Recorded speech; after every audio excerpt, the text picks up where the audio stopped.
¿Cómo están? Bienvenidos a Cada Día Mejor. Quiero que se remonten a hace unos años atrás y que piensen cuando eran adolescentes. ¿Cómo eran ustedes cuando eran adolescentes? Y esa pregunta la dejo también para ustedes. A ver, Creo que era mucho más orgullosa de lo que soy ahora, era más renegona también. Siempre he sido bastante extrovertida, creo. Me encantaba parar con mis amigas, súper estudiosa. Eso hasta ahora se mantiene el día de hoy. No chancona, ya estudiosa. Pero creo que sí, que se parece mucho. Quizás ahora soy un poco más dócil. Antes era un poco más chúcara, quizás. Bueno, cambios. Me encanta. Cambios. Cambios, siempre hay cambios en la vida. Yo siempre digo que he sido insoportable de chibolo.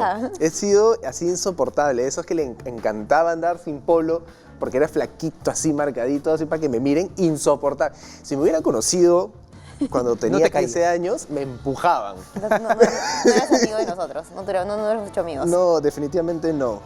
Hubiéramos sido muy malos amigos. Bueno, por eso vamos a hablar hoy día del cerebro adolescente. Exactamente, y justamente sobre eso yo te quería preguntar, Diego, tú que eres trabajador social, ¿qué caracteriza a los adolescentes? Porque esto que yo te cuento de que era un poco más...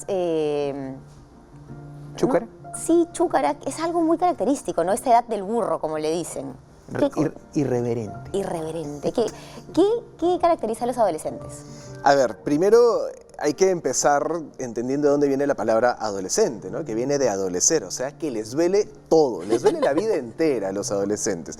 Les duele desde el cuerpo, sí. Claro, levantarse les cuesta. Uy, me acuerdo que eso les duele, claro, era insoportable. ¿Cómo vas a despertarte cuando en verdad tu cuerpo está en un proceso de crecimiento, de estiramiento, de cambios hormonales, etcétera, que necesita dormir más, pues? Claro. Y por eso es que el adolescente duerme mucho.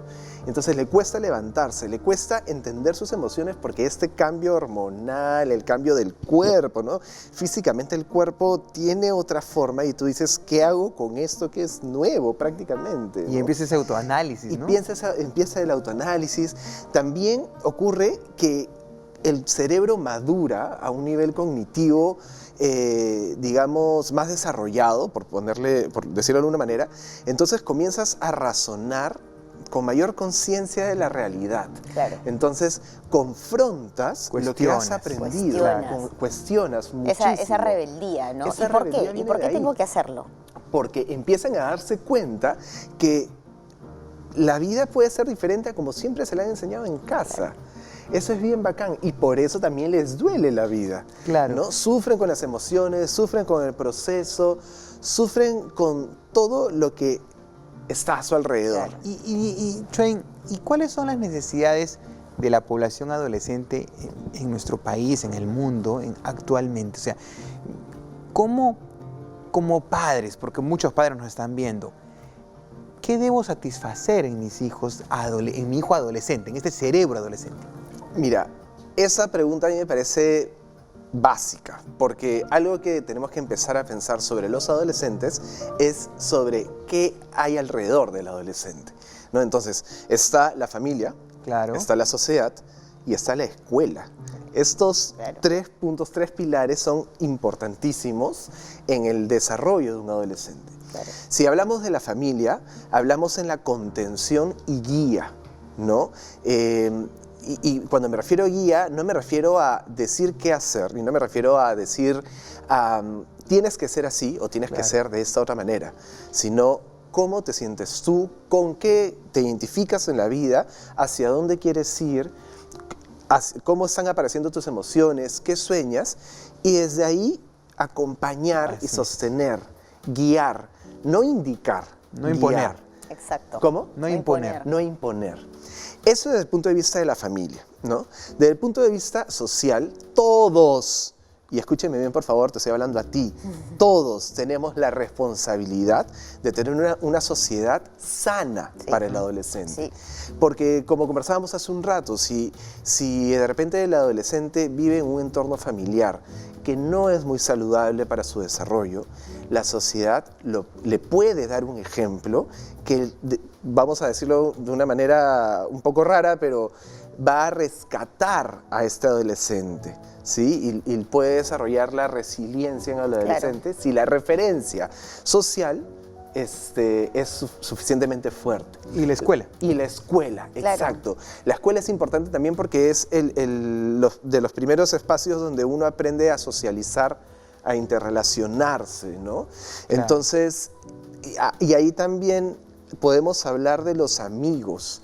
Y los amigos son importantes, porque vienen de otras cosmovisiones, vienen de otras Exacto. culturas, Claro. tienen otra forma de ver la vida.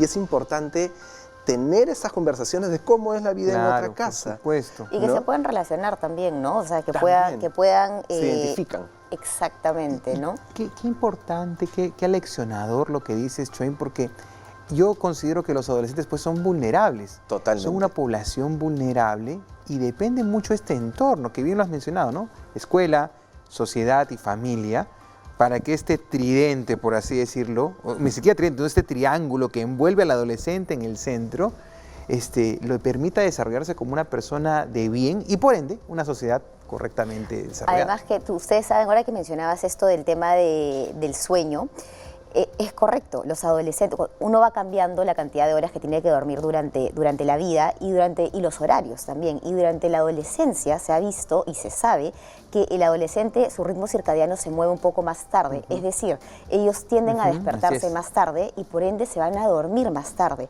Y de hecho hay muchas posturas y hay como una especie de... Hay un debate si es que también, y justamente hablando del tema del desarrollo del cerebro adolescente, ¿qué tan saludable finalmente es que el adolescente tenga que despertarse tan temprano, ¿no? En esta sociedad que ha impuesto de que el colegio tiene que empezar Empieza a las temprano. 8 de la mañana, entonces, o Exactamente. 7 en algunos casos, te tienes que despertar, algunos se despiertan 5 o 6 de la mañana, cortando este ciclo de sueño, porque por biología, por ese ritmo circadiano, no les da sueño tan temprano, se van a dormir más tarde, entonces se acorta el tiempo de sueño.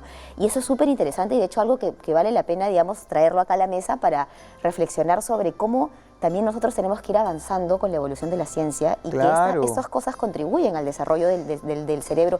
Y quizás por eso también paran tan de mal humor, ¿no? Porque no Sí. duermen lo suficiente. A ver, no solamente es porque no duermen lo suficiente, Uno de los tantos sino factores. porque justo el manejo emocional Exacto. es una locura para ellos, ¿no? Exactamente. Muy difícil porque empiezan a, como decía hace un rato, ser más conscientes de su propia realidad en relación al entorno y esta poca comprensión sobre las emociones es lo que los lleva a tener un estado anímico malhumorado, de También, alguna manera. claro. Y asociado a no dormir correctamente, ¿no? Sí. El Y ahora ritmo yo circadiano que se corre Y ahora lo yo despiertan entiendo temprano. por qué me costaba tanto y le cuesta tanto a los adolescentes despertarse tan Por temprano, supuesto. porque biológicamente es cuando tienen que estar durmiendo, entonces Así claro, es. es tan pesado y empieza el día cargado porque no te despiertas bien. Hay todo un tema ahí para Y analizar. se quedan dormidos en clase y les llama la Exacto. atención. Y no estudian porque les Y falta se quedan hasta dormir, tarde se porque quedan no hasta duermen tarde. y les llama la Claro. atención. Entonces hay Claro. que entender eso Entonces hay también. un montón de temas renegamos. emocionales ahí. Y yo me acuerdo de adolescente, que hecho que yo hice la pregunta al inicio del programa, pero yo no dije cómo era adolescente. Yo me caracterizaba por ser renegón. Claro. Mi mamá, que me debe estar viendo de acuerdo, yo renegaba todo el día de adolescente. No, ¿pero por qué? No, etcétera. Pero no renieguen ustedes. Vamos a seguir con el tema, hablando del cerebro adolescente. Vamos a un corte y volvemos en unos instantes.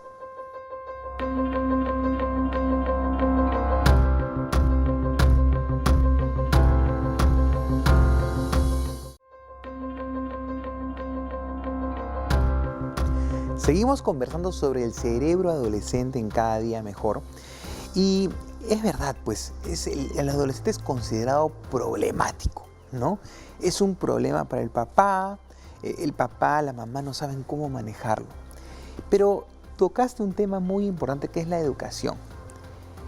Chuen, ¿qué características o qué problemática educativa tienen que tener los adolescentes o a la que nos enfrentamos como sociedad y que tiene relación con cómo los educamos y los conducimos? Muchas veces la educación es estructurada y el adolescente no sabe qué hacer, ¿no? Entonces, no, tú tienes que ser médico, tú tienes que ser doctor, tienes que ser ingeniero, tienes que tener una profesión. Pero ¿y si quieres ser pintor? ¿Cómo la educación influye en esto? Es fundamental que hayas hablado de esto porque A ver, yo vengo trabajando con adolescentes desde que salí de mi adolescencia. La adolescencia para esto hay que tener en cuenta que es hasta los 21 años. Así es, claro. Por favor, ¿ya? Por una cuestión de desarrollo cerebral, del cuerpo, etc. En fin, yo salgo de mi adolescencia y ya me pongo a trabajar con adolescentes y siempre he encontrado que los adolescentes muchas veces se ven ofuscados por decidir qué quieren hacer en sus vidas. ¿Y por qué digo esto? Porque el espacio educativo, por lo menos aquí en el país, es muy limitante, es muy estructurado. Ahora creo que ha variado un poco, pero bueno, por lo menos nosotros nos hemos criado en una época en la que era así, ¿no? Que tienes que hacer una cosa o la otra, pero más allá no hay.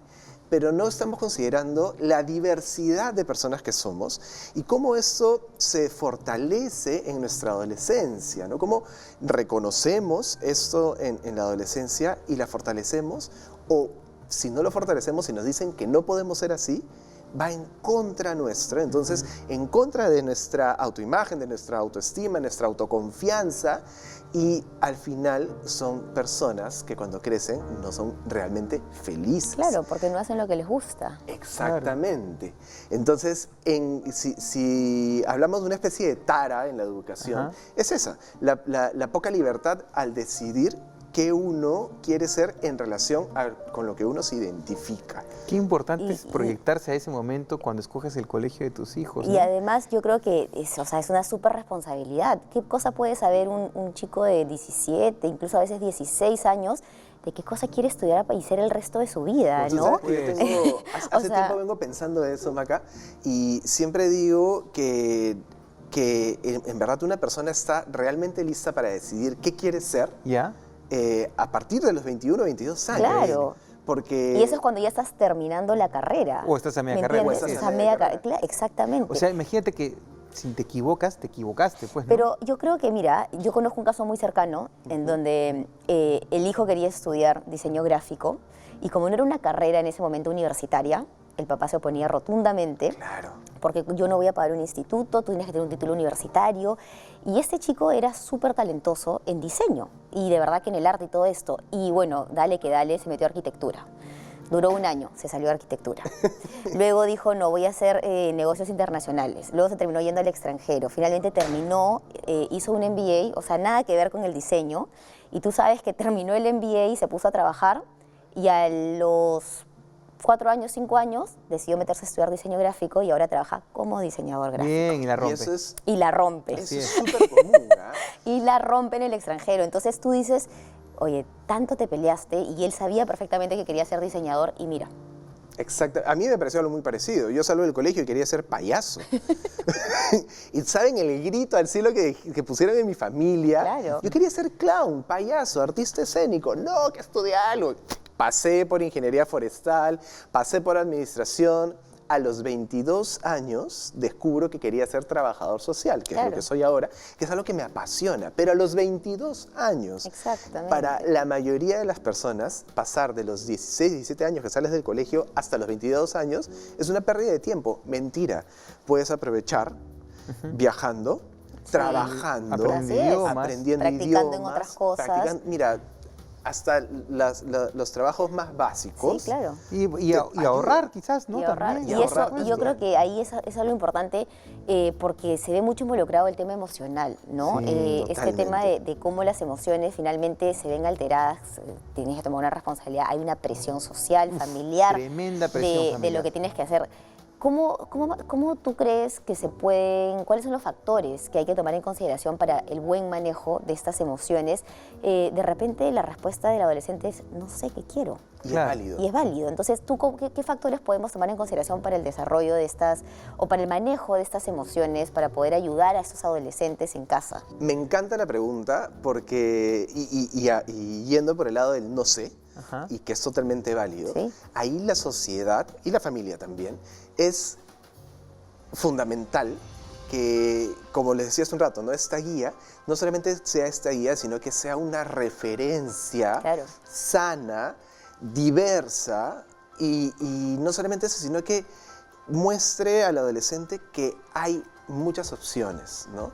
Entonces, permitir al adolescente que puede escoger más allá es validar el pensamiento del adolescente, es validar su punto de vista, validar su criterio, ¿sí? Entonces, es importante que la sociedad y la familia sea una referencia. Por eso, insisto, todos somos responsables de un desarrollo sano de un adolescente.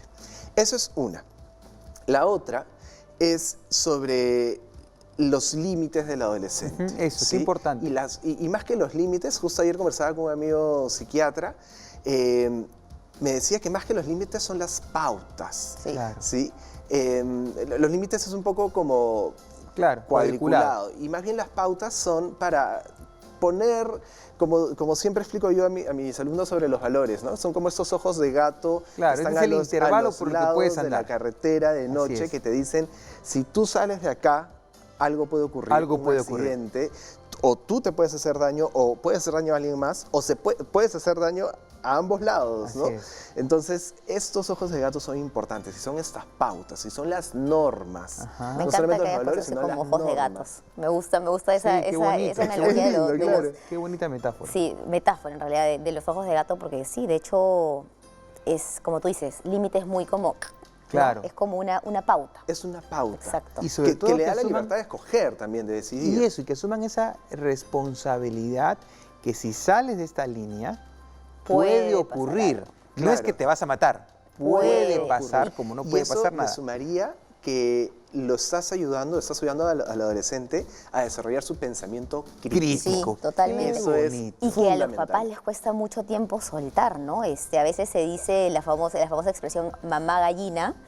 Yo en mi caso tengo un papá gallina, porque me he dado cuenta en los años de que en realidad le cuesta mucho y creo que eso es, bueno, innato de los padres, querer proteger. Claro. Y a veces le digo, papá, ya, ya no tengo 15, ¿no? O sea, Claro. Por favor. pero yo creo que eso es parte también de otorgar esa responsabilidad Sí. a los adolescentes. Y es que- cultural también, ¿no? Sí, Sí. y que tomen responsabilidad de sus actos, ¿no? Y si pasa algo, de las consecuencias. Porque Claro. creo que a veces falta mucho de eso, ¿no? Hacernos responsables, lo que tú siempre dices, la responsabilidad. Hay que enseñar a que los niños y a los adolescentes sean responsables De su sus propia desde, vida. y desde siempre, ¿no? Sí, ok, desde yo el te inicio. dije que por ahí no era, lo hiciste, ok, te equivocaste, ahora las consecuencias. Esta es la consecuencia. Exacto. Así es, no es un castigo. Esta es la Porque así consecuencia va, de lo que hiciste. porque así va a ser la vida de adulto. Así es. Y Exactamente. te va a dar más oportunidades. Si te equivocas, te vas a volver a equivocar y vas a volver a tener otra Y oportunidad. aprendes. Y aprendes. Así es. Qué bonito tema, en verdad. Espero que esta parte del cerebro adolescente en estos bloques del programa les haya servido. Vamos a ir a una pausa y vamos a regresar después con una nota bien interesante para hablar un poco del tema médico en la adolescencia. Así que no se vayan de cada día mejor, volvemos en un ratito.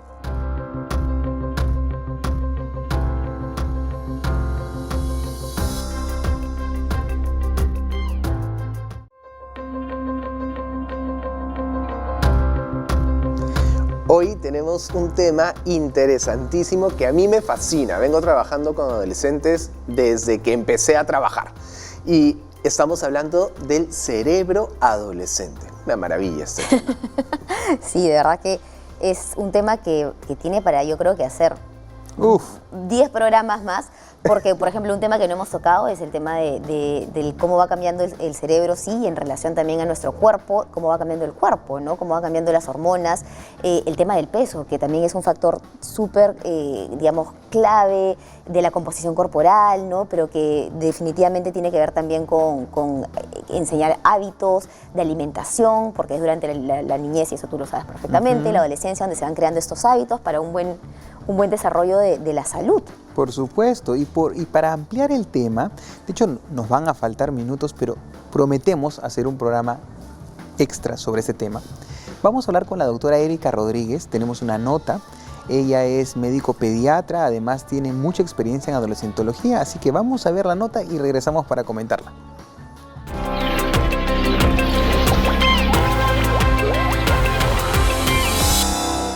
Tener en cuenta que el cerebro es un órgano que va a partir de su desarrollo desde no solamente la concepción, sino el nacimiento y posteriormente hacia la adolescencia y la adultez. Comprender también que paralelamente a los cambios en el comportamiento, a las sensaciones y a la percepción del mundo del adolescente, va a ir un cambio cerebral que se va a ir dando en ciertas áreas específicas. Con respecto a lo que significan algunos periodos específicos dentro de la adolescencia, de cambios cerebrales, vamos a tener los procesos de arborización, o que es el aumento de las sinapsis que se dan en la pubertad, lo que significa la poda sináptica que se da en la adolescencia intermedia, que tiene que ver con una selección o una eliminación de ciertas conexiones neuronales que no se utilizan o no se usan en forma efectiva, y posteriormente a un proceso de mielinización que tiene que ver con la transmisión de las conexiones nerviosas, ¿no? Del impulso nervioso. Todo esto va a repercutir sobre el comportamiento, sobre el pensamiento, sobre la toma de decisiones y todo el desarrollo que tiene que ver de la conducta del adolescente, y que nos permite a nosotros los adultos entenderlos desde el punto de vista empático y asertivo, y poder trabajar proyectos de vida a futuro. Las fortalezas y potencialidades del cerebro adolescente se basan en la neuroplasticidad, es decir, en el moldeado de este cerebro o de áreas específicas del cerebro en función de la ventana de oportunidades frente a una respuesta, ya sea o una discriminación frente a un estímulo o información que obtiene del medio ambiente. Y va a tomar de aquello que le vaya a permitir tener una conducta o positiva, o tomar aquello o no tomar lo que puede conducirlo a una conducta negativa o de riesgo. Primero que nada, para fomentar el bienestar de los adolescentes, tenemos que tener una visión empática frente al adolescente en el hogar, teniendo una comunicación asertiva, una comunicación clara, una comprensión clara de lo que está pasando por estos cuerpos, por estas mentes de estos adolescentes. Segundo, a nivel de la escuela, con formación y preparación de los docentes y sensibilización con respecto a lo que está pasando como experiencia propia cada adolescente, poniéndonos en el lugar de cada uno de ellos. Y tercero, a nivel de la sociedad, a nivel de los estamentos, por decir, como nosotros que estamos en estamentos de salud, que también vamos percibiendo la necesidad no solamente de espacios diferenciados de atención para adolescentes y de un lugar de escucha, sino también de orientación para los padres, para los patrones de crianza en parentalidad positiva, ¿no? Y asimismo con respecto a ciertas consejerías que se pueden hacer de forma integral a la familia.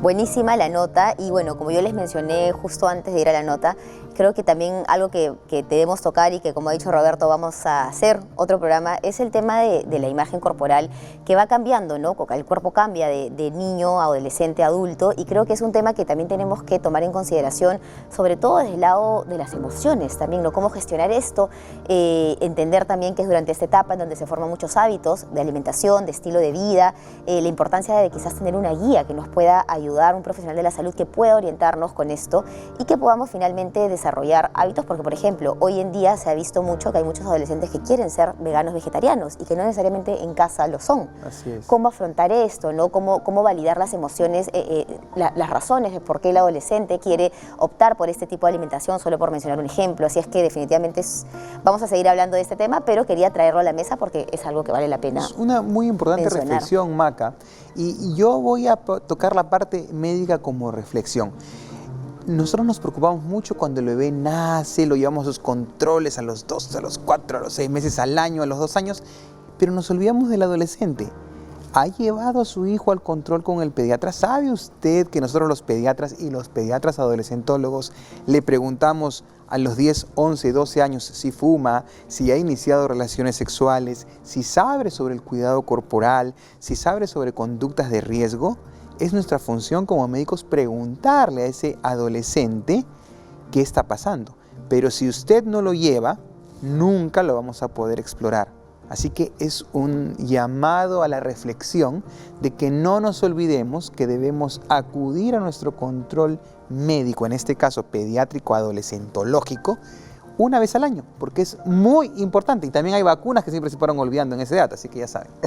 Y sabes, estaba pensando en lo importante, viniendo de los hábitos y del cuidado a los hijos, que lo importante que es uno como papá, como mamá o como persona que cuida a un adolescente. Siempre nos enfocamos hacia afuera. Las personas estamos acostumbrados a enfocarnos a que el otro tiene el problema o que el otro está pasando por algo y yo no. Pero como alguien que es mamá, papá, tío, tía, quien críe al adolescente, debe pensar en que uno tiene que también estar estable, tiene que tener una salud mental, salud física, etcétera, para poder contener y sostener a este adolescente. Un factor importante para el desarrollo de los adolescentes somos nosotros. No nos olvidemos de eso. Nosotros nos encargamos de que vayan al doctor, de que tengan una dieta, de informarlos, que se generen hábitos constructivos en el adolescente. Si nosotros tenemos hábitos constructivos, los vamos a contagiar. Y hábitos en general, ¿no? Hábitos de alimentación, hábitos de hacer actividad física, de dormir temprano, de ser ordenados, organizados. Como tú dices, a veces decimos, no, es que, ay, este chiquito, esta chiquita está de mal humor todo el día y no se puede hablar con ella. Pero ¿y qué pasa si de repente nosotros estamos cerrados como adultos y no permitimos, de repente el adolescente está queriendo acercarse y nosotros estamos, no, tú estás mal, yo estoy bien?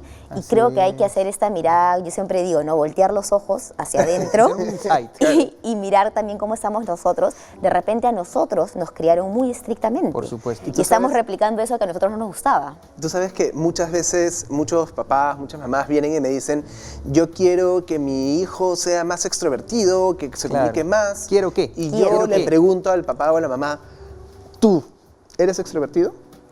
No. ¿Tú sales con tus amigos, con tus amigas? No.